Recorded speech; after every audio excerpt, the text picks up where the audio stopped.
But I want to go back to this game 7 because I like series with game 7s versus a one-time Super Bowl, which football is completely different from baseball and basketball. So you can't even compare the 3 sports together. However, when you have that 7th game and you're on the road, this has to be one of the most historical wins in sports.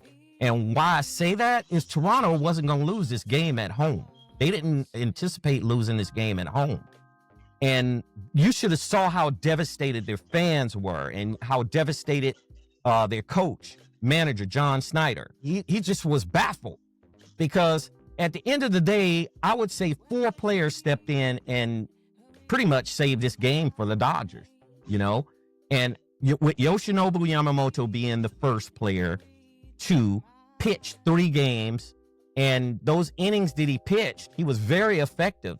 I mean, he was able to retire a ton of runners, and they just couldn't figure him out. It's like in a boxing match when you get a boxer and you think you can knock him out, but you just can't get a punch in on him, and you can't get a good shot in on him. That's kind of like with Yoshinobu Yamamoto, who is from Japan, by the way, along with Shohei Ohtani and Roki Sasaki.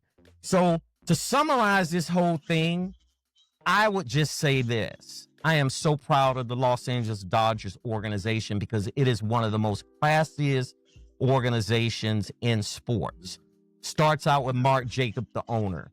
Magic Johnson is part of that ownership. And you should have seen how happy Magic was. I mean, Magic has got 16 championships between basketball and baseball right now. Can you imagine that?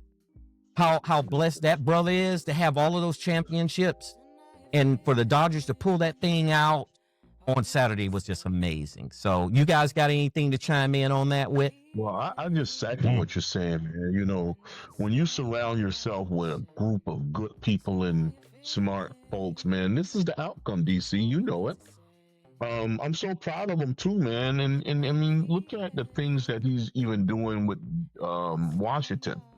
I mean, Washington, their season is kind of like is really shift to we don't know what's going to happen now since Daniels got hurt last night. But just to see that light at the end of the tunnel where Washington was like a team that nobody respected no more, man. And you look at you have 50 Cent trying to play like he's a fan now, and guys going over there and enjoying the prosperity that they have over there at Washington. And of course, that's part of Magic's team of owners and, you know, investors that's all gotten together to make things work, and is a first-class organization.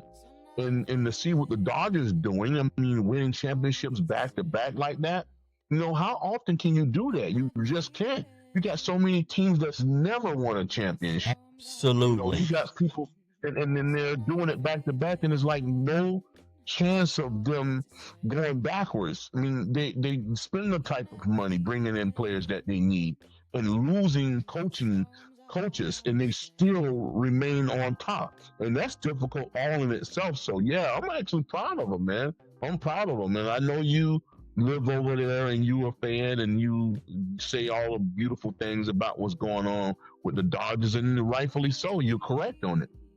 Yeah, absolutely. And you know, the pivotal players that came through when the clutch was there, Miguel Rojas. Miguel Rojas he used to play for Miami, and he contributed big time for the Dodgers with that home run that he hit in the 9th inning in this game. Andy Pages, when Pages struggled the whole series trying to hit, and you know, I didn't think Andy Pages was going to be with the Dodgers, but I'm going to make a prediction now. Andy Pages, with that catch that he caught, that outfield run, the game would have been over. He caught that ball and it changed sides. Kike Hernandez.